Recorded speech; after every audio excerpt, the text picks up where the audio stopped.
Good morning student. आज आपण उत्पन्न व संपत्तीच्या विभाजनावर होणारे चलनवाढीचे सामाजिक परिणाम याविषयी चर्चा करणार आहोत. मागील लेक्चरमध्ये आपण चलनवाढीचे उत्पादनावर जे होणारे दुष्परिणाम आहेत त्याविषयी चर्चा केली होती. या लेक्चरमध्ये उत्पन्न व संपत्ती, आर्थिक विकास, रोजगार इत्यादी घटकावर होणाऱ्या परिणामांचा आपण अभ्यास करणार आहोत. त्याच्यामध्ये महत्त्वपूर्ण जो घटक आहे तो म्हणजे उत्पन्न व संपत्तीच्या विभाजनावर चलनवाढीचे जे दुष्परिणाम होतात त्याविषयी आपण चर्चा करत आहोत. चलनवाढीमुळे राष्ट्रीय उत्पन्न व संपत्तीच्या विभाजनावर विपरीत परिणाम होत असतो. या सर्व परिणामांची चर्चा चलनवाढीचे अनपेक्षित परिणाम, सामाजिक परिव्यय म्हणून केले जातात. यामध्ये जे महत्त्वपूर्ण उत्पन्न व संपत्तीमधील जे घटक आहेत त्या घटकावर जे परिणाम होतात त्याविषयी आपण या लेक्चरमध्ये चर्चा करत आहोत. त्याच्यामध्ये पहिला जो घटक आहे तो म्हणजे उद्योजक किंवा उत्पादक. चलनवाढीचा उत्पादकांना फायदा होत असतो किंवा उद्योजकांना फायदा होत असतो. चलनवाढीच्या काळामध्ये कारखानदार वर्ग, संयोजक, उत्पादक वर्ग यांच्या नफ्यामध्ये वाढ होत असते, कारण वस्तूंच्या किमती वाढल्यामुळे उत्पादकांना, उद्योजकांना प्रचंड प्रमाणात नफा प्राप्त होत असतो. वस्तूच्या किमती या उत्पादन खर्चापेक्षा अधिक वेगाने वाढतात, त्यामुळे उत्पादकांचा किंवा उद्योजकांचा नफा जो आहे तो वाढून त्यांना उत्पादन वाढीला प्रेरणा मिळत असते. अशा प्रकारे चलनवाढ जी आहे ती उत्पादकांना किंवा उद्योजकांना ही फायदेशीर ठरत असलेली आपल्याला दिसून येते. त्यानंतर दुसरा जो महत्त्वपूर्ण घटक आहे तो म्हणजे कामगार वर्ग किंवा श्रमिक वर्ग. भाववाढीमुळे उत्पादनात वाढ होत असल्यामुळे कामगारांच्या रोजगारात वाढ होते, परंतु ज्या प्रमाणात वस्तूच्या किमती वाढत असतात त्या प्रमाणात त्यांना वेतनवाढ होत नाही, त्यांची वेतनवाढ होत नसते किंवा त्यांना वेतन मिळत नाही. परिणामी कामगारांच्या वास्तव वेतनामध्ये घट होते. पूर्वी एवढाच खर्च करूनही पूर्वी एवढ्या वस्तू प्राप्त करता येत नसल्यामुळे किंवा खरेदी करता येत नसल्यामुळे कामगार वर्गाचे राहणीमान खालावते. परिणामी त्यांच्या जीवनमानावर त्याचा विपरीत परिणाम झाले आपल्याला दिसून येतो. संघटित क्षेत्रामधील जे कामगार वर्ग आहे तो संघटनेच्या मदतीने वेतन व महागाई भत्त्यात वाढ करून घेत असतो. त्यामुळे त्याचा चलनवाढीच्या काळात फायदा होतो. असे असले तरी किंमत वाढीचा वेग हा वेतनवाढीच्या वेगापेक्षा जास्त असल्यामुळे कामगार वर्ग महागाईमुळे त्रस्त झालेला आपल्याला दिसून येतो. म्हणजे कामगार वर्गाला चलनवाढीचा किंवा महागाईचा चांगल्याच प्रकारे तडाखा बसत असतो किंवा त्यांचे आर्थिक नुकसान झालेले आपल्याला दिसून येते. चलनवाढीमुळे सर्वसामान्य कामगार वर्गाची हालाकी वाढते. त्यांनी संप, टाळेबंदी, हरताळ घडवून आणल्यास मालक वर्गाकडून त्यांना कामावरून काढून टाकले जाण्याची शक्यता असते. तसेच उत्पादन बंद करून कामगारांना कामावरून कमी केले जाते. अशा स्थितीमध्ये कामगार वर्गाची निराशा वाढते, त्यांचे मनोधैर्य खचते. निराशवृत्ती वाढल्यामुळे त्यांच्या जीवनमानावर त्याचा विपरीत परिणाम झाले आपल्याला दिसून येतो. अशा प्रकारे कामगार वर्गसुद्धा चलनवाढीचा कामगार वर्गावर विपरीत परिणाम होत असल्याचे आपल्याला दिसून येतो.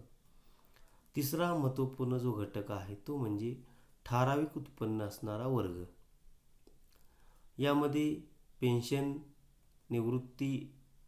निवृत्तीधारक, घरभाड्याचे उत्पन्न मिळवणारे, खंडकरी, नोकरदार वर्ग, ठेवीदार किंवा व्याजावर अवलंबून असणारे इत्यादी जो वर्ग आहे ज्यांना ठराविक उत्पन्न प्राप्त होत असते, अशा घटकावर सुद्धा या चलनवाढीचा विपरीत परिणाम झालेला आपल्याला दिसून येतो.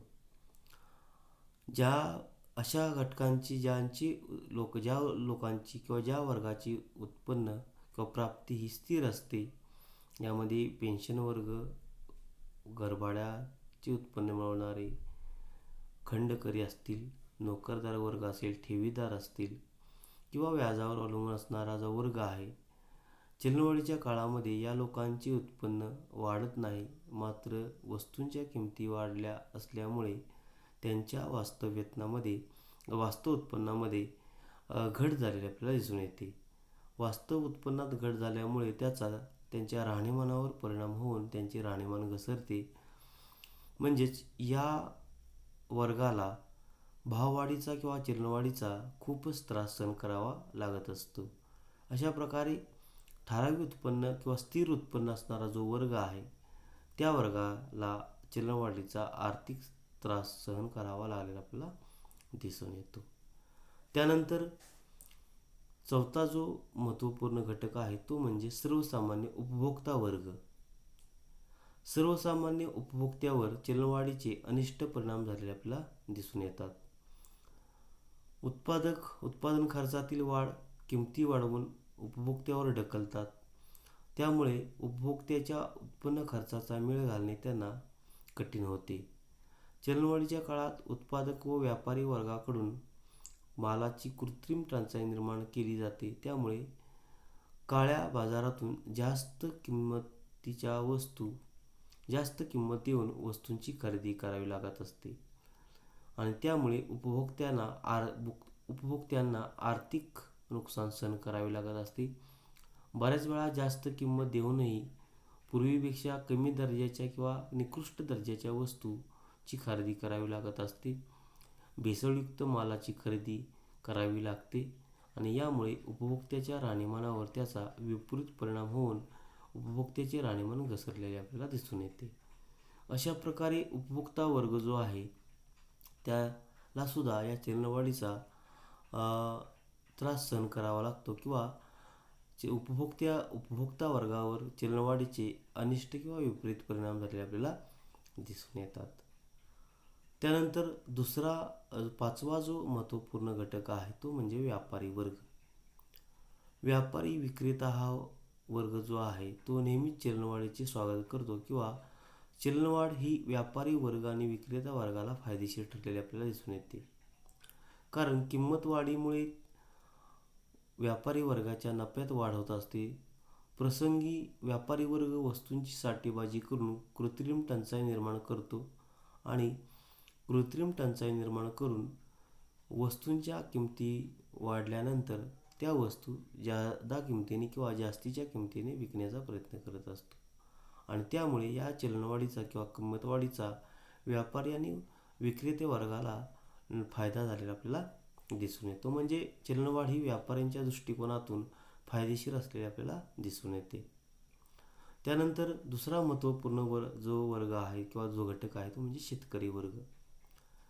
चलनवाढीच्या काळामध्ये शेतीमालाच्या सुद्धा किमती वाढलेल्या असतात आणि त्यामुळे भाववाढ किंवा चलनवाढ ही शेतकरी वर्गाला सुद्धा फायदेशीर ठरलेली आपल्याला दिसून येते.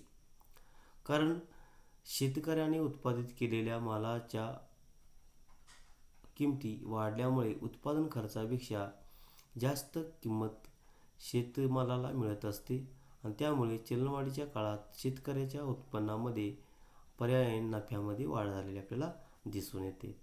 अशा प्रकारे शेतकरी वर्ग जो आहे त्यालासुद्धा ही चलनवाढ फायदेशीर आपल्याला झालेली दिसून येते किंवा फायदेशीर ठरत असते.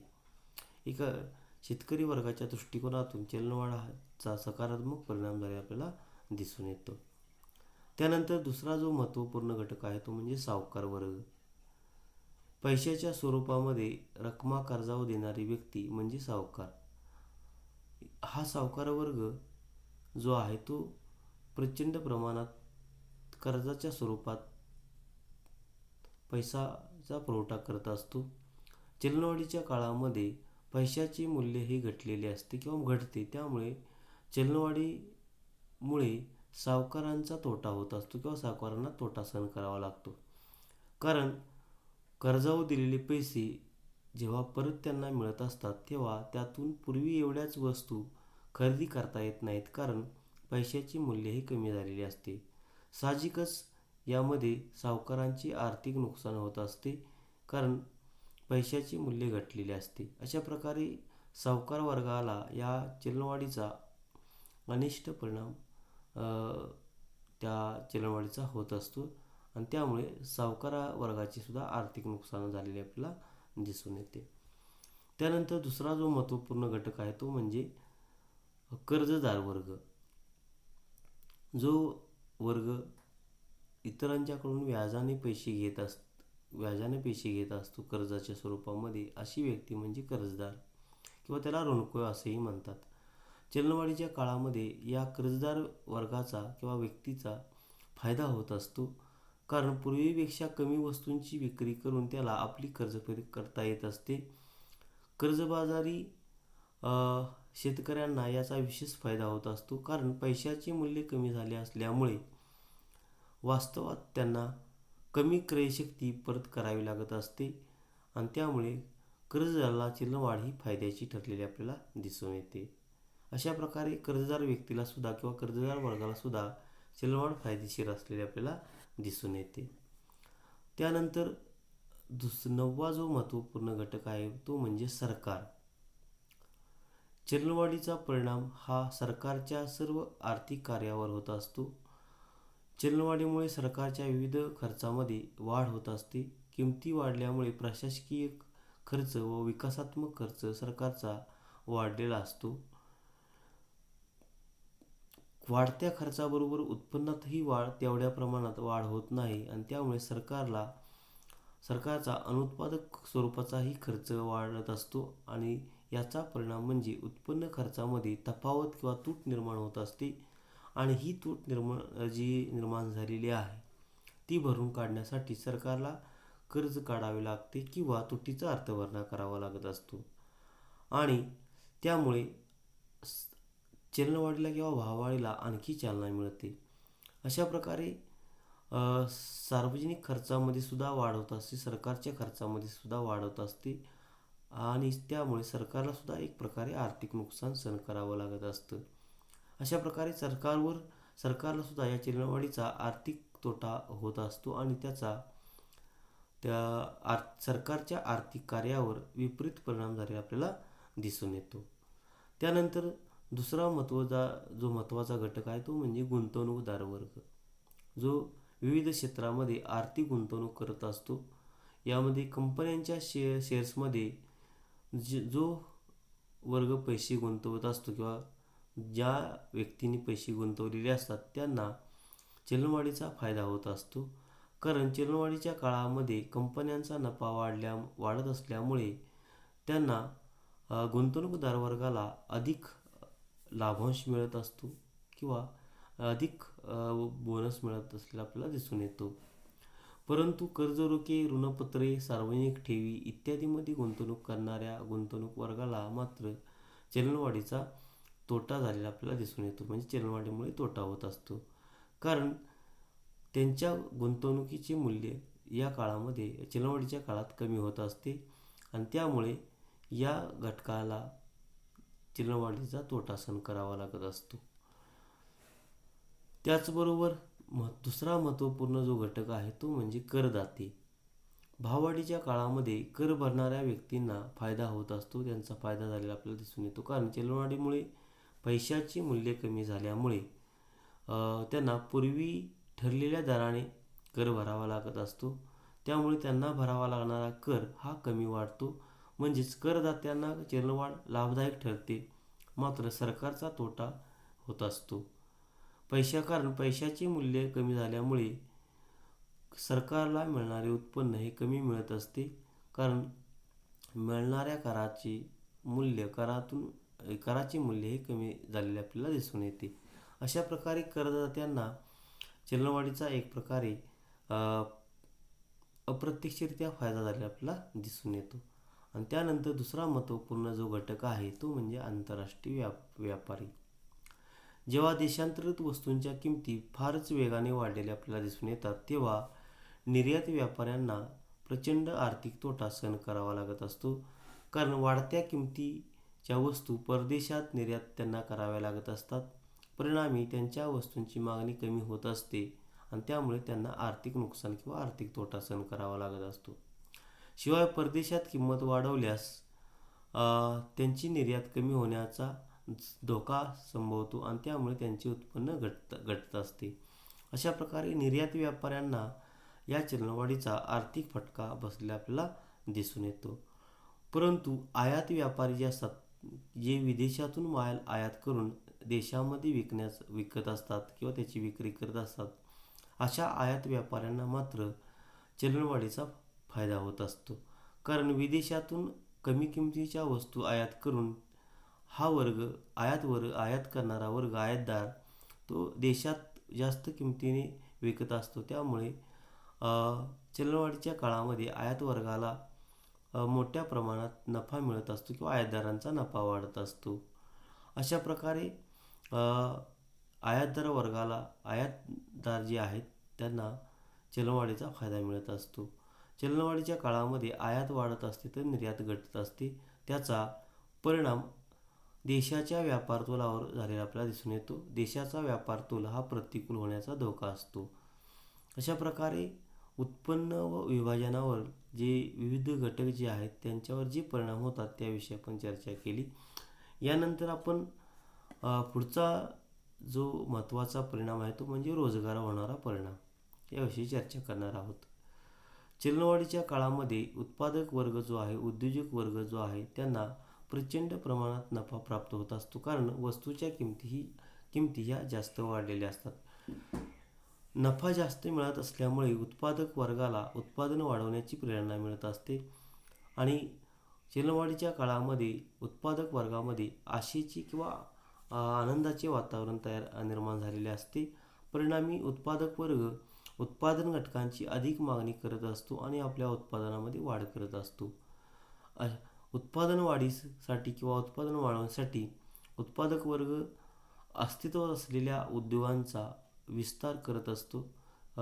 उद्योगांचा विस्तार केला जात असतो. त्याचबरोबर नवीन कामगार भरती केली जात असते.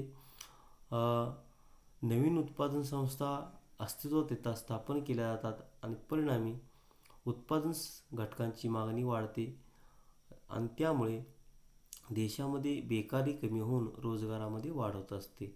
अर्थव्यवस्था अपूर्ण रोजगाराकडून पूर्ण रोजगाराकडे वाटचाल करत असते. अशा प्रकारे रोजगारावर चलनवाढीचा सकारात्मक परिणाम झालेला आपल्याला दिसून येतो.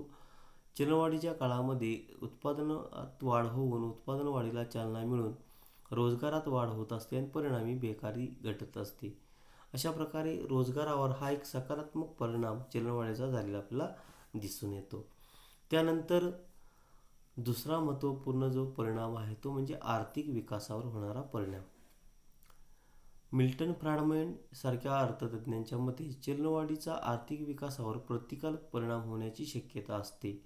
मात्र या विचाराला प्राध्यापक केन्स, रोस्टो, कॉल्डर इत्यादी विचारवंतांनी थोडासा आपला विरोध दर्शवलेला आपल्याला दिसून येतो. या अर्थशास्त्रज्ञांच्या मते चलनवाढीचा जो वेग आहे तो संत असेल किंवा कमी असेल, अल्प प्रमाणात असेल तर अशा प्रकारची जी किंमत वाढ आहे किंवा भाववाढ, चलनवाढ जी आहे ती आर्थिक विकासाला चालना देणारी ठरत असते किंवा सहाय्यकारी ठरत असते. चलनवाढीमुळे उत्पन्नाचे पुनर्वाटप होऊन श्रीमंतांची श्रीमंती वाढत जाते. त्यांची सीमांत बचत प्रवृत्ती जास्त असते आणि या बचतीचा गुंतवणुकीसाठी वापर केला जातो आणि त्यामुळे उत्पादन, रोजगार, उत्पन्न यात वाढ होऊन आर्थिक भरभराट होत असते. म्हणजेच चलनवाढीचा एका प्रकारे आर्थिक विकासावर सकारात्मक परिणाम होऊन आर्थिक विकासाला चालना मिळत असते. प्राध्यापक लेविस यांनी जे मत मांडलेलं आहे त्यांच्या मते अविकसित देशात विकास कार्यासाठी तुटीचा अर्थभरणा मोठ्या प्रमाणात केला जातो आणि त्यामुळे उत्पादनात वाढ होऊन लोकांचे उत्पन्न वाढते, दरडोई उत्पन्नात वाढ होते आणि म्हणूनच आधुनिक अर्थशास्त्रज्ञांनी चलनवाढ ही आर्थिक विकासाचे एक प्रकारचे साधन असल्याचे मांडले गेले आपल्याला दिसून येते. म्हणजेच चलनवाढीमुळे आर्थिक विकासाला एक प्रकारे चालना मिळून देशाच्या आर्थिक विकासाचा वेग वाढलेला आपल्याला दिसून येतो. अशा प्रकारे आर्थिक विकासावर सुद्धा चलनवाढीचे परिणाम होत असतात. त्यानंतर दुसरा जो महत्त्वपूर्ण परिणाम आहे तो म्हणजे सामाजिक परिणाम. आर्थिक परिणाम बघितल्यानंतर सामाजिक परिणामसुद्धा चलनवाढीचे होत असतात.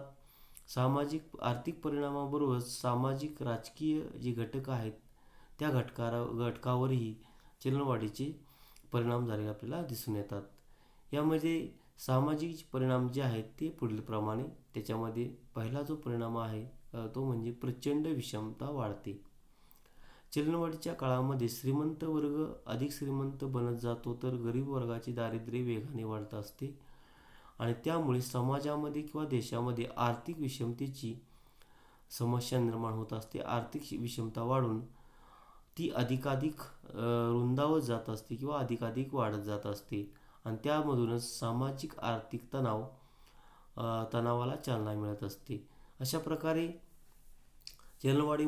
मुळे प्रचंड आर्थिक विषमता वाढून सामाजिक आर्थिक समस्या निर्माण झालेली आपल्याला दिसून येते. त्यानंतर दुसरा जो सामाजिक परिणाम आहे तो म्हणजे नैतिक परिणाम. नैतिकतेवर चलनवाढीचा विपरीत परिणाम झालेला आपल्याला दिसून येतो.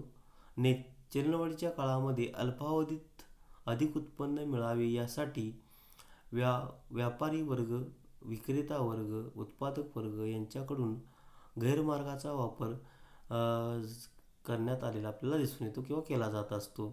यामध्ये काळा बाजार, भेसळ व नफेखोरी यासारखी अनैतिक कृत्ये व्यापारी वर्ग, उत्पादक वर्ग किंवा विक्रेता वर्ग यांच्याकडून होत असतात.